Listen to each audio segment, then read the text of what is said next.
cancer and ended up with the surgery.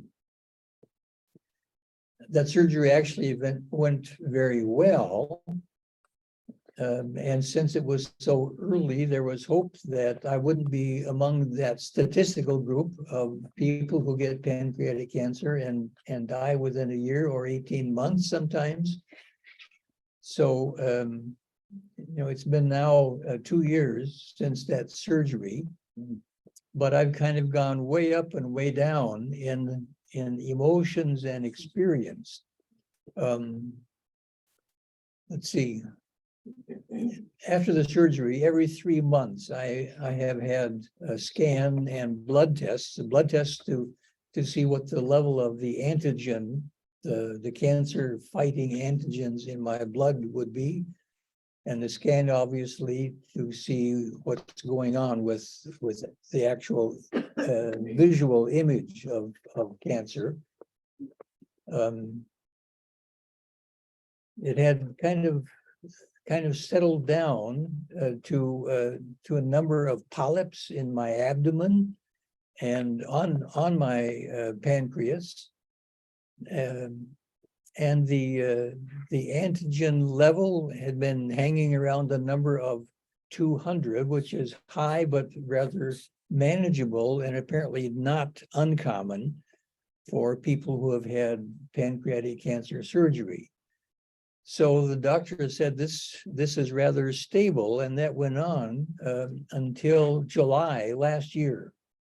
And in that routine 3-month scan, it was discovered that that I had a number of nodules. The little polyps had developed into larger nodules, and they had spread. So they were spread all around my abdomen. Some had spread into my lungs. They had grown, and the doctor said because of the number and the placement, surgery wouldn't really be practical. So he said he wanted me to go on chemo, but he made it very clear it was palliative chemo, not curative. He said the statistics and the pattern for my age and for the number of spots of cancer that I had, of these nodules, and the level of the blood of the antigens, that had gone from the 200 up to 2,000. So he said probably I am dying of the cancer, and I don't have long to live. The chemo was designed, the specific chemicals used in the chemo, they were chosen to try to do the job that word palliative means.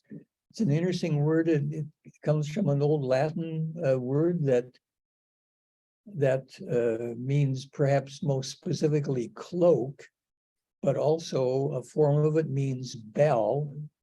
And it's a description of a cloak that isn't tailored, but rather is full and covers the whole body. And palliative is, in that sense, covering and surrounding to provide protection and care.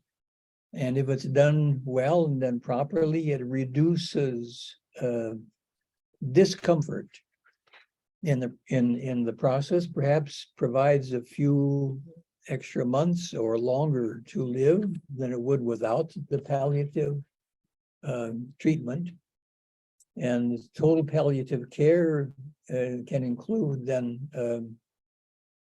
medication, chemo, as we know it.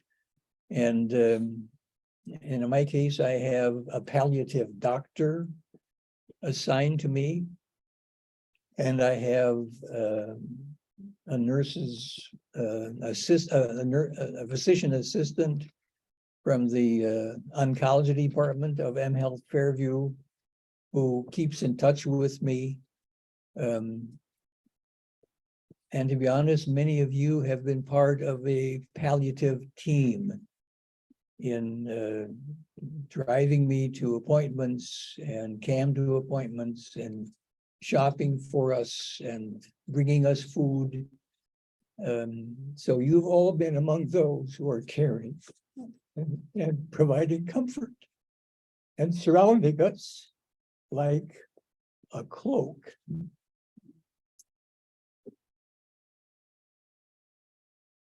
Last week, another scan showed that from the 2000 level, those markers for cancer had gone back to the 200 level. And the nodules that had developed all over hadn't spread or grown. They hadn't gotten smaller or disappeared. So they're rather steady, and the doctor said that the cancer is stable, but he made it very clear, I'm still dying of cancer. But my experience is I'm also living with cancer. So I have these years now, and especially recent months, of a whole new experience of life.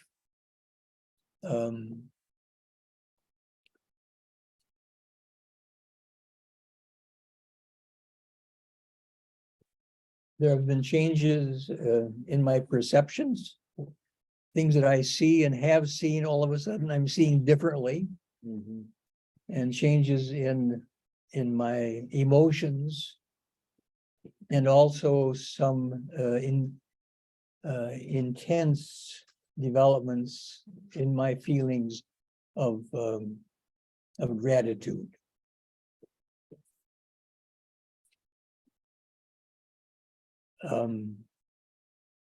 One part of cancer, of course, are the symptoms, and just so you kind of know the context, often with pancreatic cancer, there's severe pain. I have very little pain.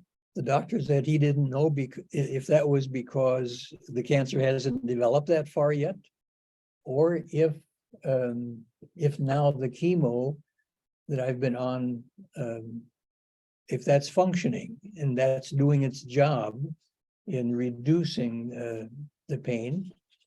What I have had is common for the cancer, but also common for having chemo, to some degree common for being 80 years old, and that is fatigue.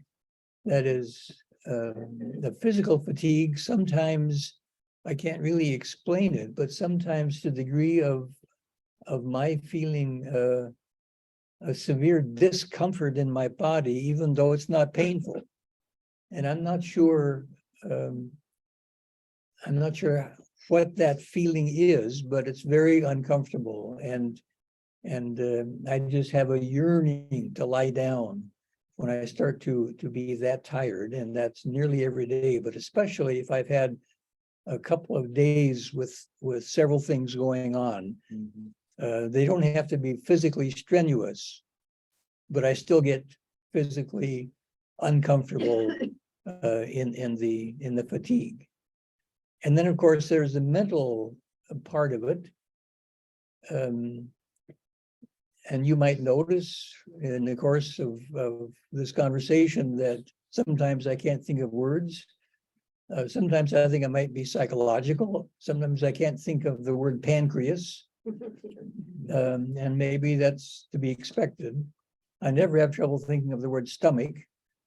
But pancreas sometimes is a problem.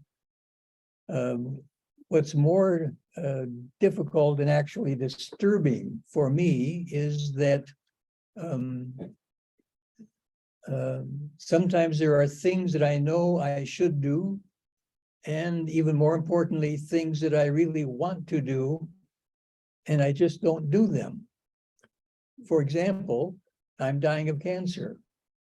But if you were to ask Cam, how many books have I sorted out and gotten rid of, etc., it's pretty small. I simply and not doing the things that I should be doing. And some of the things that for years I had pleasure in, some of those things have stopped. For years, including when I was preaching, on a Sunday morning, I would play one of the Bach cantatas composed for that Sunday of the liturgical year. You know, in our Lutheran system, we share with the Roman Catholics and Episcopalians, Anglicans, and some others, the tradition that the calendar year is divided into liturgical portions, and there's a name for each Sunday of the year. And Bach composed cantatas for those Sundays, and used scripture as the basis, the same scripture readings that would be read in the worship service on that day. And for years, I would get up early on Sunday morning when I myself would have to preach, but I would first get up early and play one of the cantatas for that Sunday. And that would be my mental preparation for being ready for worship. Well, I haven't done that for a couple of years. We still have the cantatas, we still have the list, but I simply have not done that, and that is disturbing when I analyze it and look at it. But it hasn't gone away. That's just a reality for me.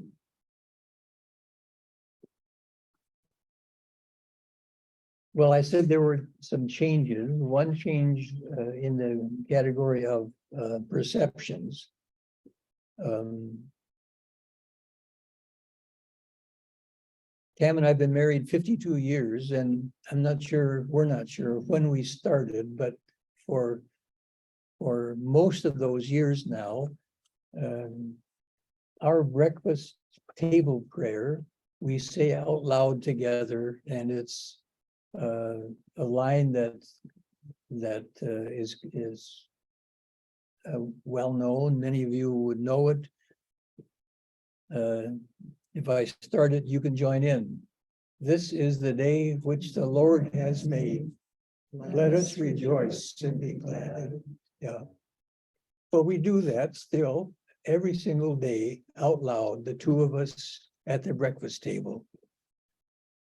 And recently it dawned on me that has become a description of my life.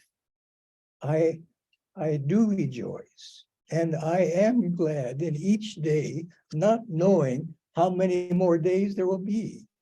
And therefore, each day that I get up early on, have a cup of coffee and sit by the large window by our balcony and look out to the eastern sky. And now in this time of year, see that sky gradually lighten and then see the sun come up over the horizon. I enjoy that intensely and appreciate that, because I'm here for one more day and I rejoice in that day. There's a tree on the corner of 51st and 36th that has become a friend for several of us in the building. And I kind of think of it as an old friend of mine. And this fall, it had, even though colors weren't so intense in general, it had beautiful colors. And for a moment I thought, oh, this might be my last autumn to see fall colors. But then instead of brooding over that, I had intense pleasure in sitting in my favorite chair, looking out that sliding door glass window and seeing that color. So without worrying that I might not see those autumn colors again, I simply enjoyed the days that those leaves were there. And I wasn't bothered by the fact that some of the branches started to get bare. Then later, as the darkness of the sky would gradually turn light, I would see the silhouette of that old friend, the tree, with those bare branches. And I enjoyed that each day. And even now, of course, until spring comes, I'll have that pleasure and that reminder, oh yes, I'm here another day. Let us be glad. Let me be glad. I am glad.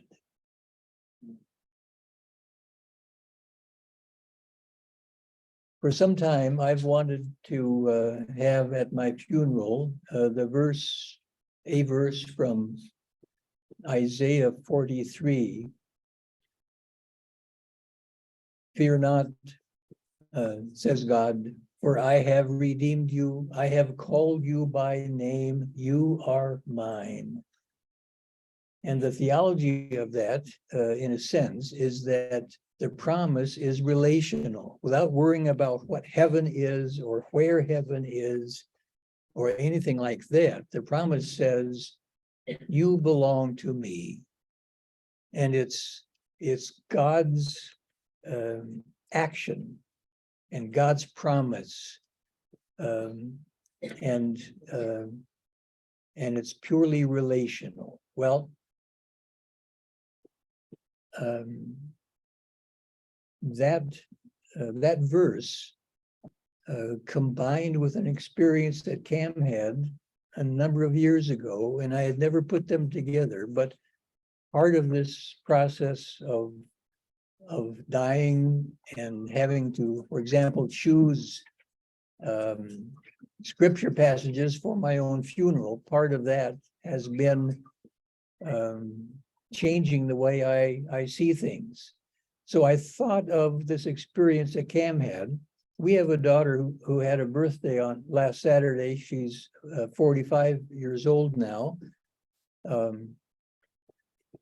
Back in the days when they used that language, when she was born, shortly after that, she was diagnosed with profound mental retardation. She's nonverbal. There are a few words that she understands, but only if they're spoken simply and in context. She speaks nothing. She vocalizes. She says Noah, Noah when she's happy.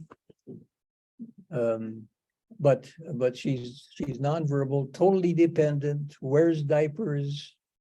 She can feed herself if you allow it. She smashes the food in her mouth. And when she was young, we lived in Brookings, South Dakota, and she went to a grade school, and she was in the self-contained special ed room. And it was a small enough school that the other kids, it was kind of in the middle of the building, and the other kids around her all knew the special ed classmates of theirs, schoolmates of theirs. Well, one time, and this was, I don't remember exactly the year, but she was probably a fourth or fifth grade age. One time Cam had Elizabeth at the public library, and Cam was sitting at the card catalog, and Elizabeth's a little bit away, like some of you here, looking at the colorful pictures in a Richard Scarry book. And she was vocalizing. She used to have kind of a nasal sound. So you imagine in a library,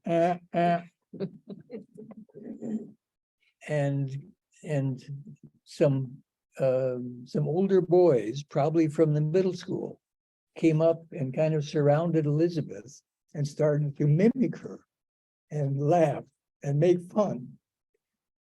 And Cam wasn't sure what to do. Like me now, if she got angry at those boys, that wouldn't help. if she started to weep, that wouldn't help.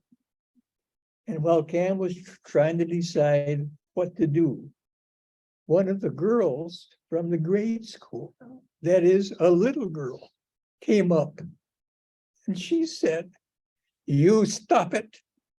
Her name is Elizabeth. She's my friend."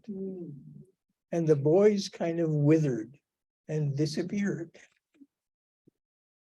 And what I have put together now in my mind in these last months is that those two things, in a sense, were one event.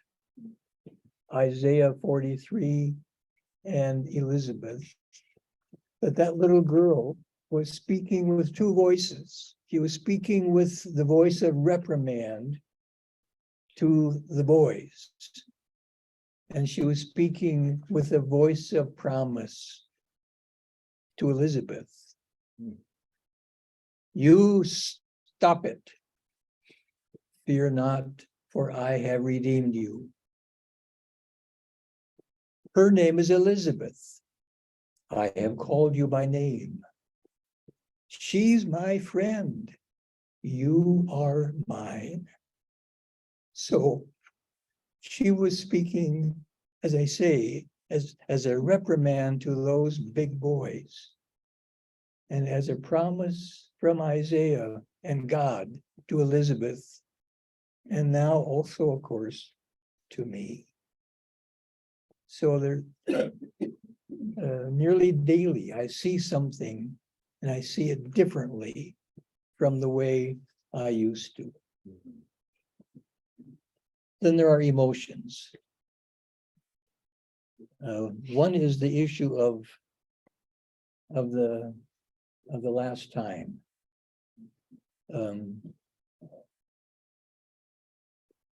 Not last month now, it's already January. In November, I turned 80. And when I first heard the diagnosis of cancer, pancreatic especially cancer, then I began to wonder, am I going to get to my 80th birthday, kind of a special birthday, of course. And that was a year and a half or so away from that early diagnosis. So I wondered, will I get to 80? And when I got to 80, I could have been wondering, will this be my last birthday? But somehow I didn't care if it was my last, because I was having my 80th. And I was pleased simply to be celebrating 80 years, no matter what might be following afterwards.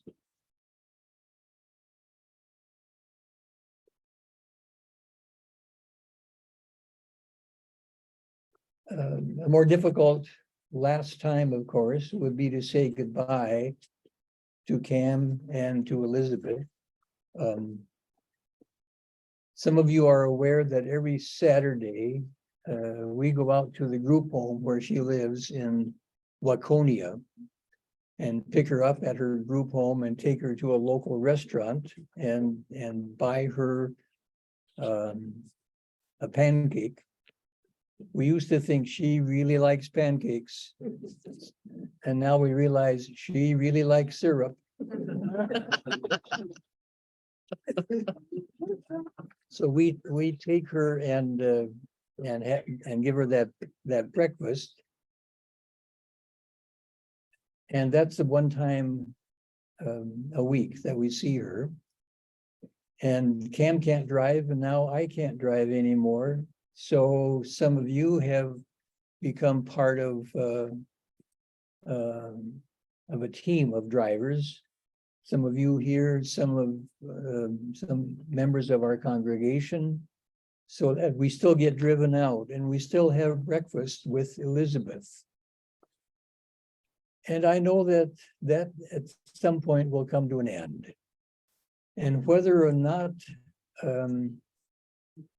I die when I'm still mentally alert, but physically cannot easily make that kind of of a weekly visit, or whether or not all of a sudden I die, or whether I'm still physically able, but cognitively don't know Elizabeth anymore.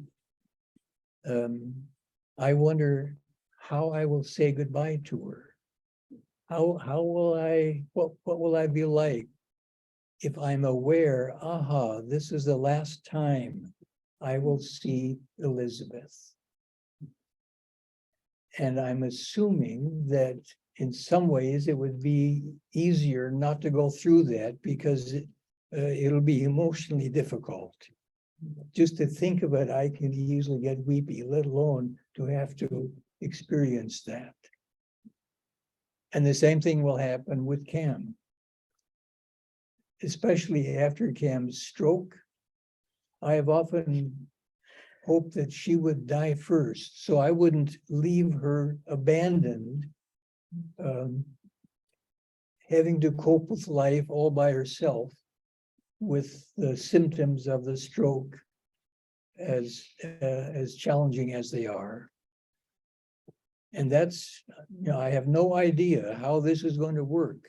How I will see either of them for the last time, and whether or not I'll be able to say goodbye to either one, knowing it's the last goodbye. And I desperately want that, but I also know that will be terribly difficult for me and for Cam. The nice thing for Elizabeth is that she won't know the difference. She won't know it's the last time. All she will know is that someday, when I normally would be sitting in the driver's seat of the car or in the front seat of the car, Daddy won't be there, and she will look like she does now when I don't drive. So she might be conscious that something has changed, and that guy who used to be there isn't. But she won't know what it means that Daddy died.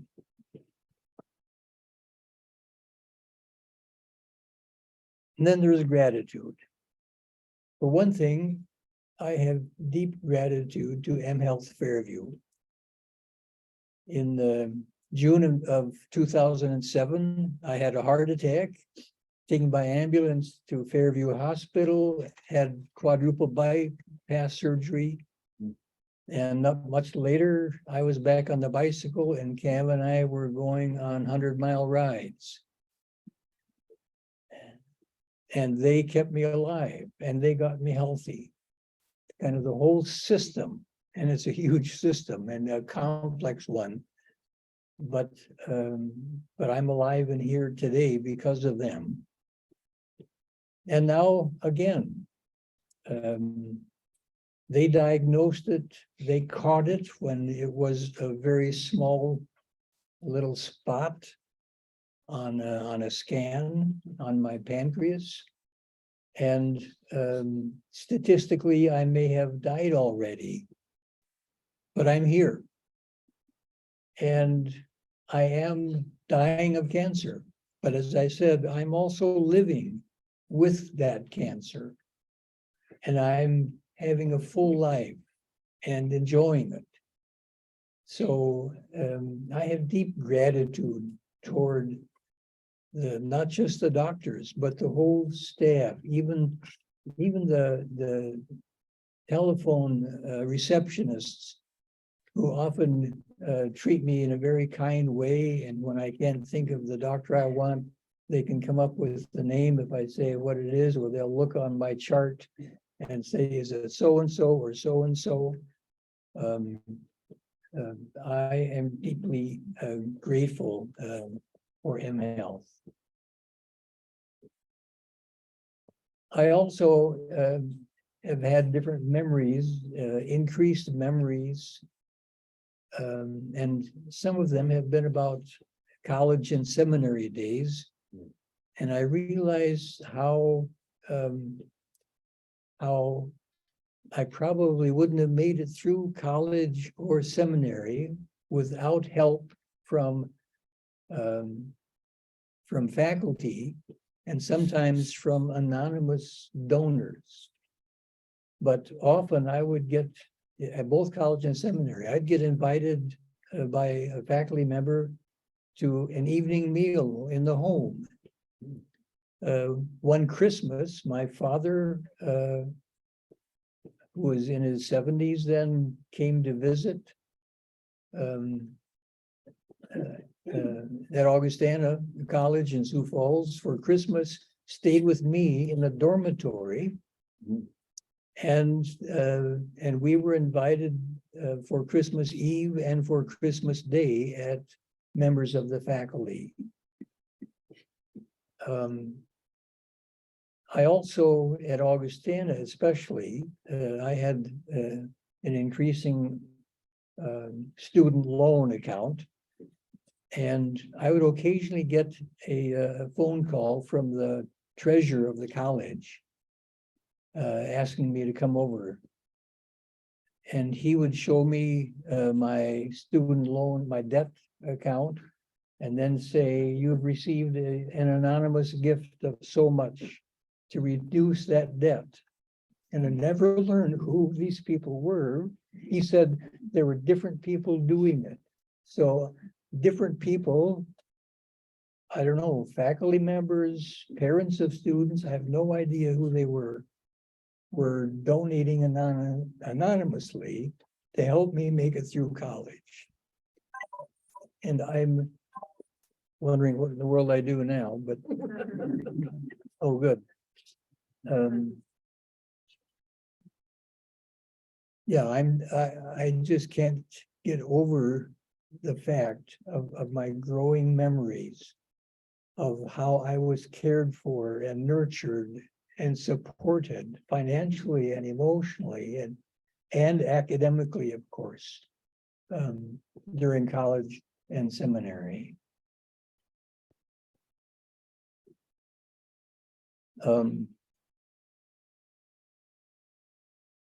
I have also, of course, the wonderful memories of my parish ministry, but it started when I was a young boy. My mother died of cancer when I was 11, but she had been ill for about 4 years, for much of the end of that time, bedridden. She was born in Norway, came as a young girl, and I don't recall it, but I recall my father talking about how sometimes she would speak to herself in Norwegian out loud shortly before she died. She kind of reverted to her childhood language. Well, Pastor Larson was our pastor, and he would come to visit Mother regularly, but he wouldn't come until I got home from grade school. And I would then welcome him in and take him to the bedroom where Mother was in bed. And then I would sit on a chair right outside the door and listen. And he had this wonderful voice that was low and comforting and obviously deeply caring. And later I had increasingly the thought, I want to be like that. I want to be like Pastor Larson. And for a number of years, from 1969 until 2006, I was a parish pastor. And I went through all kinds of moments, of Pastor Larson moments. And some of them were deeply touching, some of them were humorous. And I have deep gratitude for all those times. I recall when we lived in town, Salem, South Dakota, one of the smaller parishes, when Bill, who was upper 70s by then, was dying of prostate cancer. And the doctor was going to have the visit. Often I would get invited, requested to be at that visit with the doctor, especially with elderly people. and in those days, doctors often used technical language. So often I ended up being an interpreter for families. So I went to be with Marie, Bill's wife. Bill had prostate cancer. They still lived on their old farm, but weren't farming anymore. Their son Bob was the farmer. Bob was standing at the end of the bed.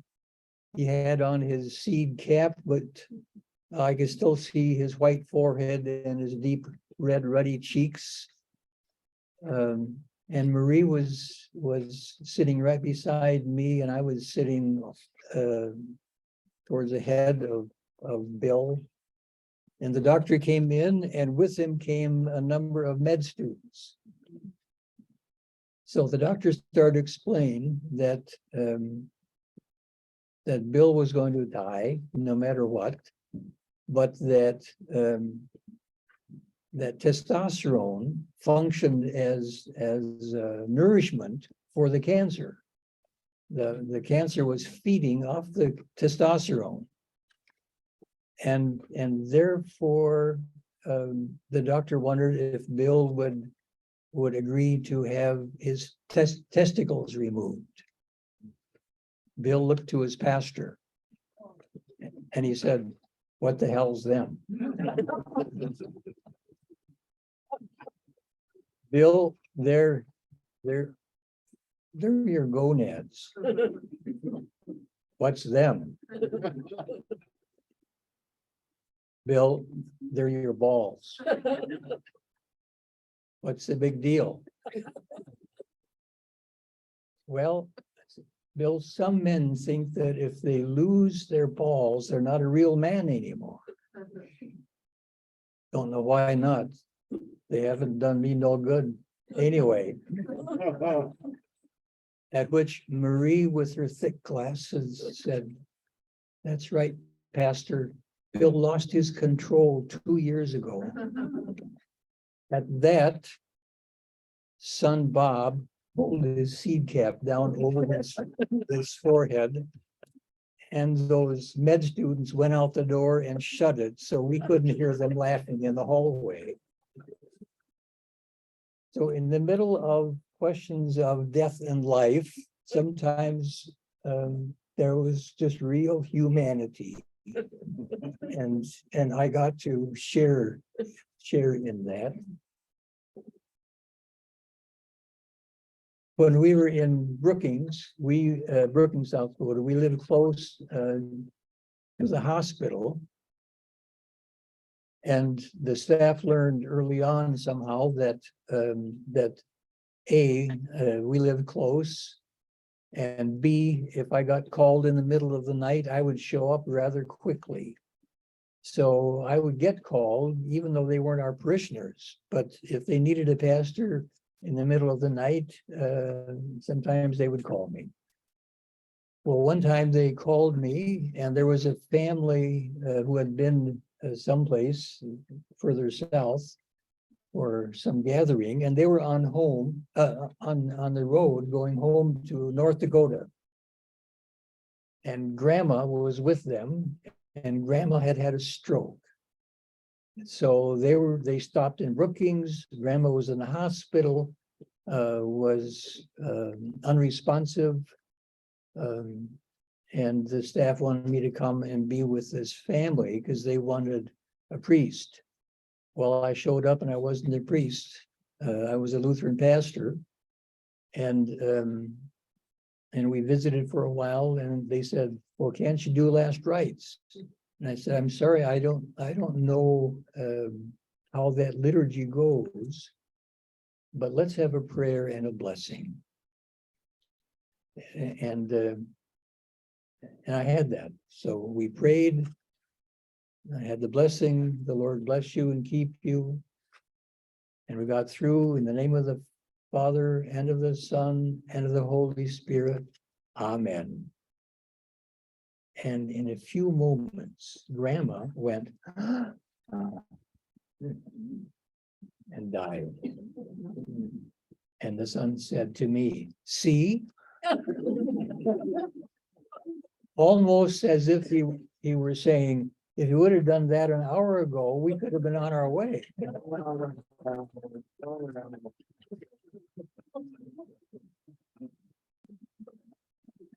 Another time, I was called by a member to say that his mother, who wasn't a member of our parish, but she was in a local nursing home, and he was told that she was dying.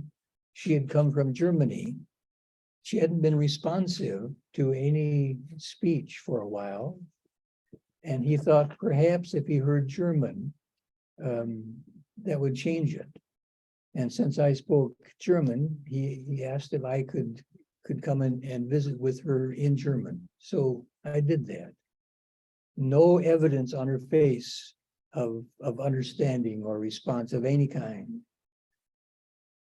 And then I said in German, let's have a prayer and the blessing.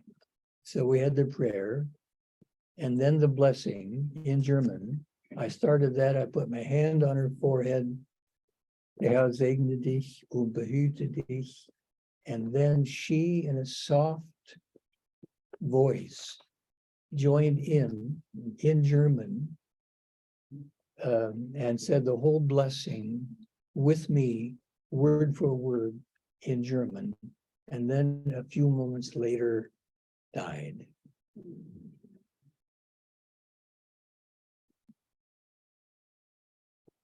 And one time, a woman called me and said that she was told by the staff at the nursing home that her husband was at the moment of death, and if she wanted to be with him one more time, she should come.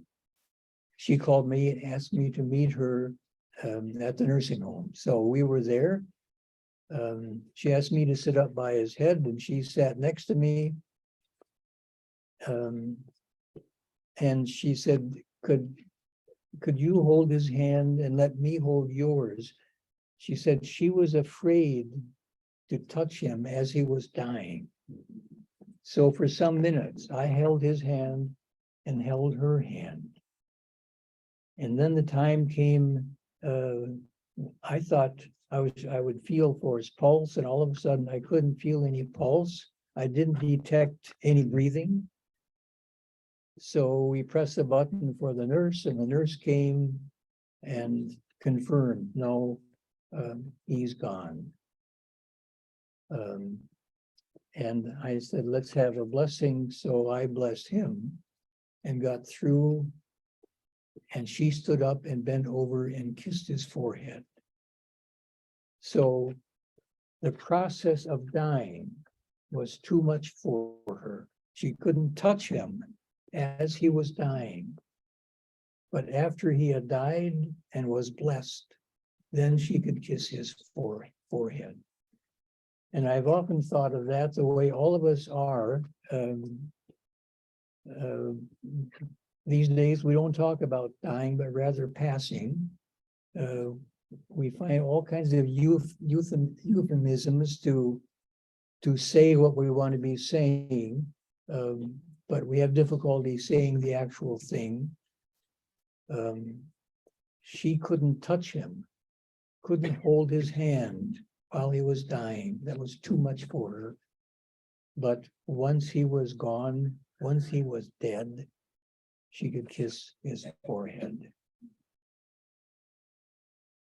So what I find is that that my years as a pastor, in a sense, prepared me well for what I'm experiencing now. The changes I'm going through, the memories I'm having, the emotions I'm experiencing, that's all part of dying of cancer, but still living with that cancer. And I thought of another discovery I am grateful for Pastor Larson back in the 50s when I was a boy and my mother was dying. I'm grateful for the years that I was a pastor and the years that I ministered to people who were dying and to their families, and had to get comfortable with dealing with death. And now I'm one of those. And yesterday, Pastor Martha came to talk to me and to Cam to start the process of planning my funeral. So now I'm a recipient of what I wanted to be when I saw Pastor Larson, of what I tried to be for all those years, and now I'm receiving that. So if there's one feeling that I have, if you're wondering what's it like to be dying, one feeling I have is to be deeply grateful, and in this case, to be grateful for those people who have helped me and do help me get through this process. And many of you are part of that. You folks, the community here in this house and the community in our congregation, you are driving Cam and me to appointments. Some of you have gone shopping for us. Some of you tell us we're in your thoughts and your prayers. You're part of this wonderful palliative team surrounding me and surrounding Cam with care and love, making the hurt go away a little bit and allowing us to maintain a certain quality of life that otherwise could be taken from us. So we're grateful. I'm grateful. And I'm not sure what you were expecting, but I hope this at least has been maybe a surprising bit of interest about my final journey, dying of cancer, living with cancer. Thank you.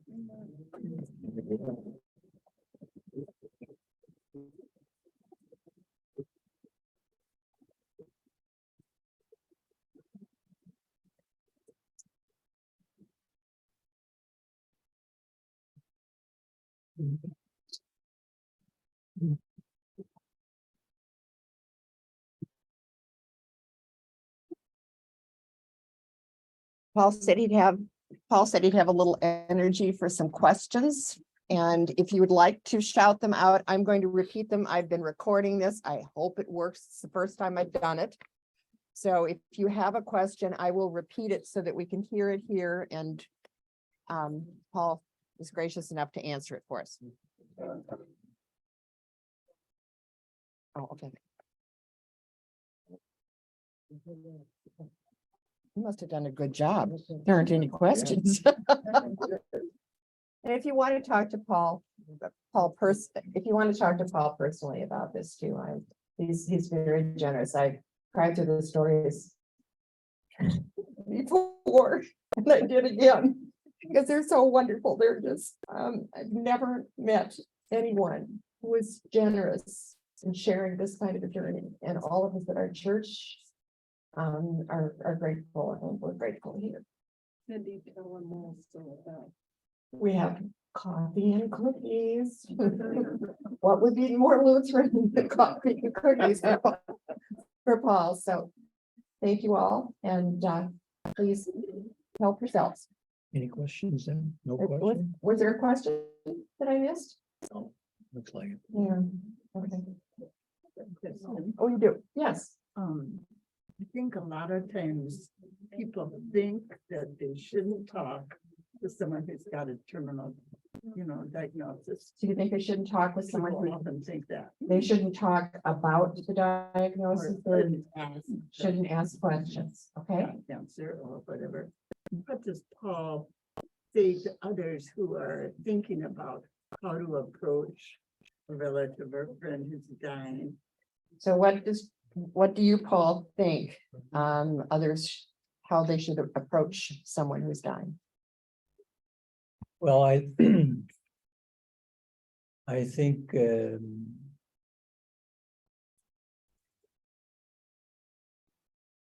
I think probably it could be helpful to others who are facing death to be able to be open about it, but it's really hard, and therefore I'd say you have to be extremely respectful, listen carefully, so that if somebody says something that is a slight opening, or maybe even almost an invitation or a request, that you can go there. Yeah, I think listening to start with is something really, really important. I think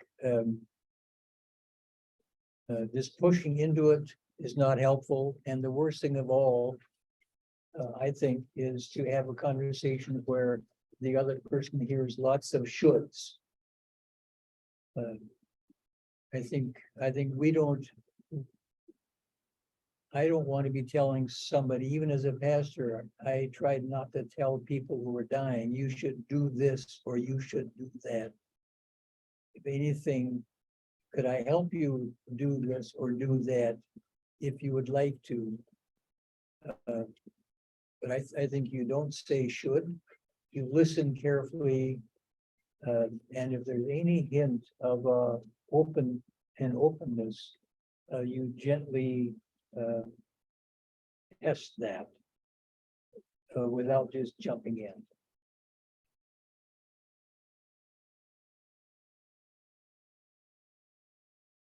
Ellen? Oh, thank you so much for sharing with us. It's really a gift to your community. It allows us to touch those places that we often don't have words for.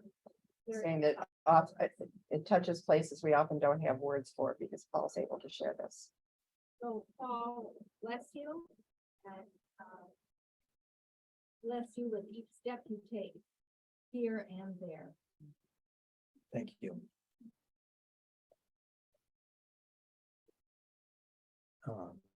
Yes, You know, at my advanced age, she says she's old. Sorry. I'm 96, and my kids are definitely looking at me. My son, not so much, doesn't want to talk. My daughter, I said, Wendy, I'm in the twilight of my years. And she said, Mother, it's almost midnight. Her daughter has said, she said she's in the twilight. Her daughter said it's almost midnight, and her son doesn't want to talk about it. Yeah. But I mean, I'm so thankful that I can feel at least, I feel comfortable in that. And it's good. I find that's very good. I think my son is getting a little better, but it's nice if you can talk about it. And Paul, what do you have to say to that? Well, I'm pleased that you're comfortable for yourself. I am. I'm sorry that you can't share that with your son. I would hope that somehow that would become possible. But I'm pleased that you can with your daughter, and that you're comfortable with it yourself. That you're realistically recognizing your own position. Can I use that twilight and it's almost midnight? Yeah. I can see it coming. Cynthia. Yes, I have the mic. sure.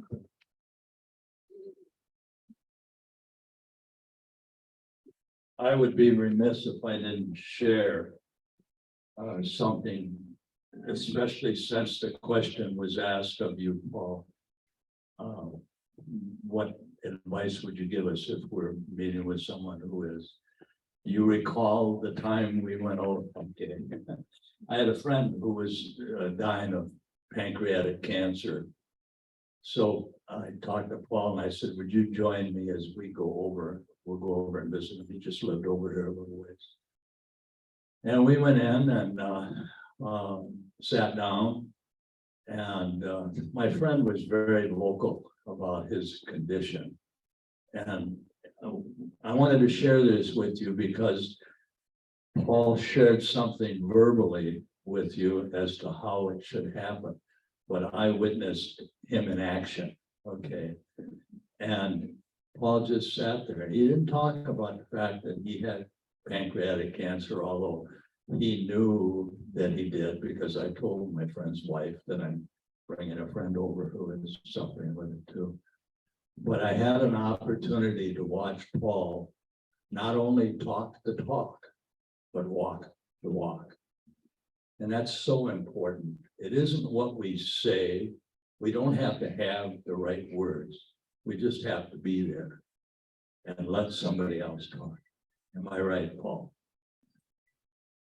You did a wonderful job. You didn't say anything.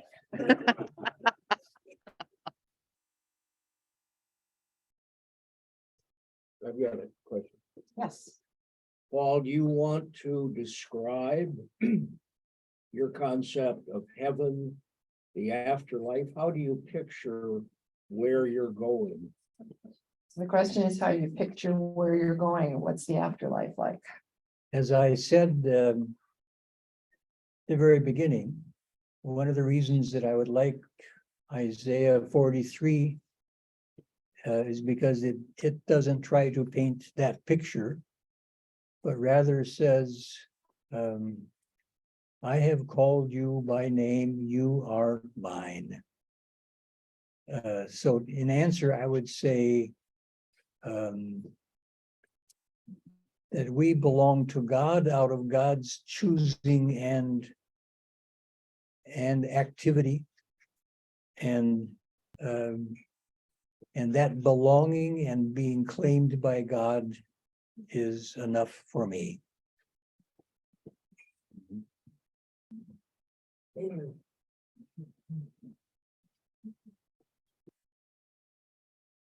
I also am aware that in this building, we have Christians from many traditions. We also have people of other faiths who live here among us, and we have many people who are secular and of no faith. And I thought, if this is going to be about what's it like to die, I didn't want to turn it into an exercise in how to be saved, but rather an exercise of what have I experienced as I am dying. So if some of you were expecting something else, I'm sorry that we maybe didn't connect, but that had been my intention all along. What's it like to be dying, and yeah, and I hope that's what you heard. Yes. Don't you feel that when you can talk about it, it helps relieve some of the fears? She asked if when you can talk about it, Sure. it relieves some of the fears. Well, my kids don't like me to talk about it either, but I've worked hospice for so long. Oh, working hospice, you recognize It's like, that oh, you importance. have to listen to me. Yeah. I'm sorry. It's gonna happen to me too someday. And that of course, still on that of course is the point of making it possible to listen, and not using should, but rather to try to provide pastorally at least.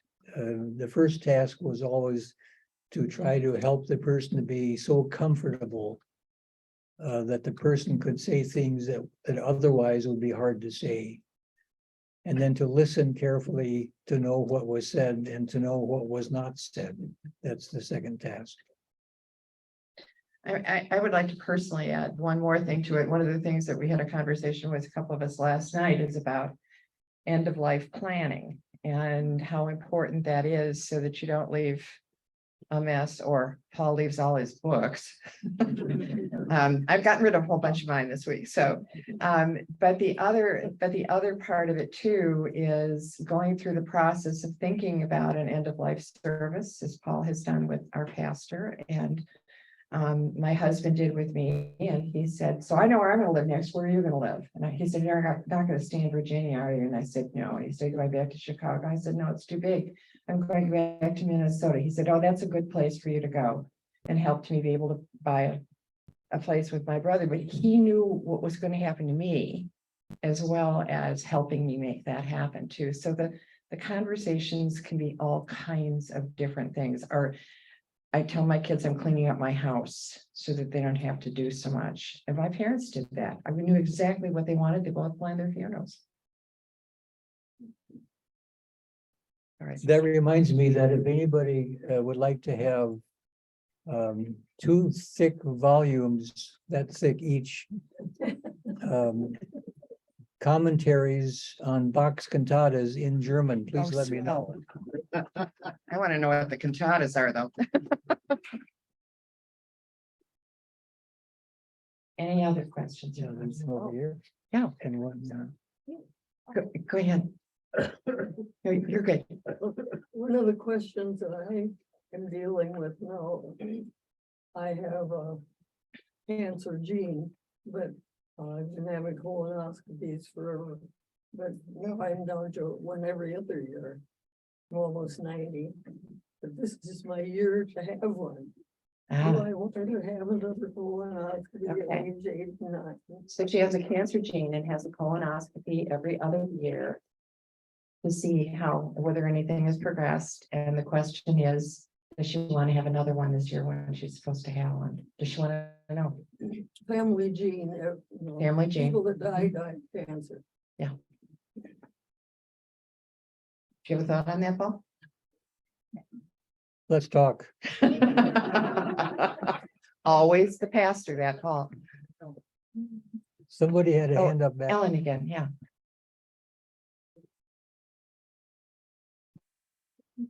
Since some of this is my line of work, I've come across a deck of cards. It just are decks that ask questions that people want to know.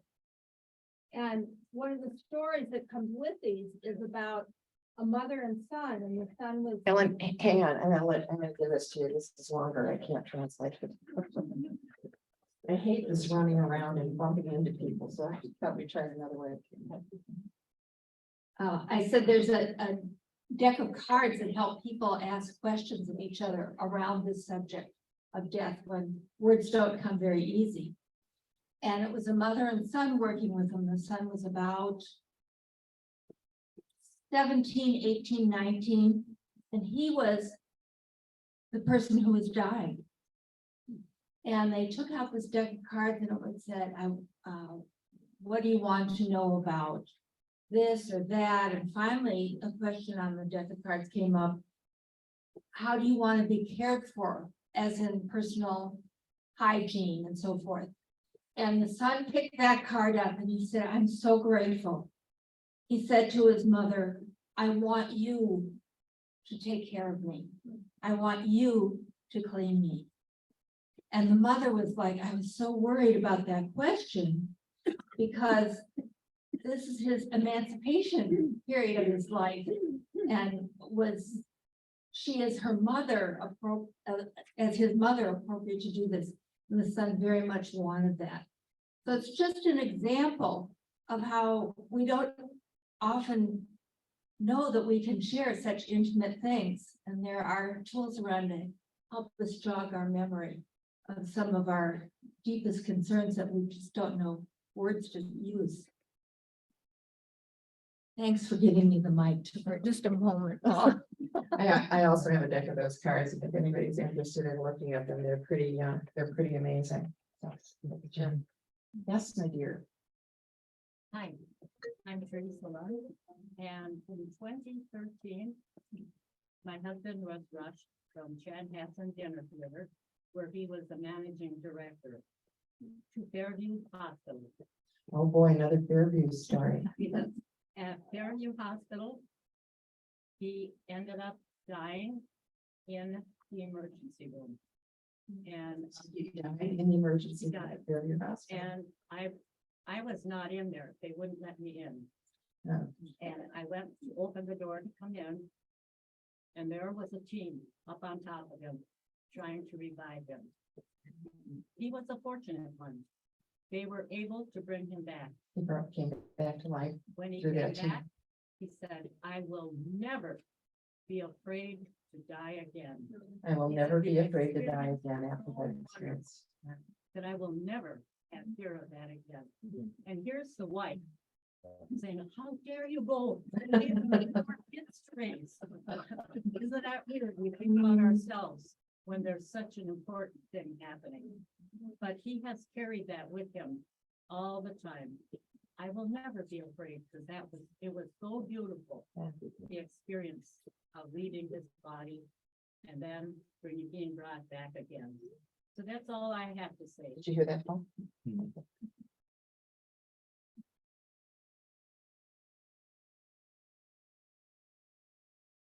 Seeing no hands, it's time to eat and drink coffee. Thank you for coming.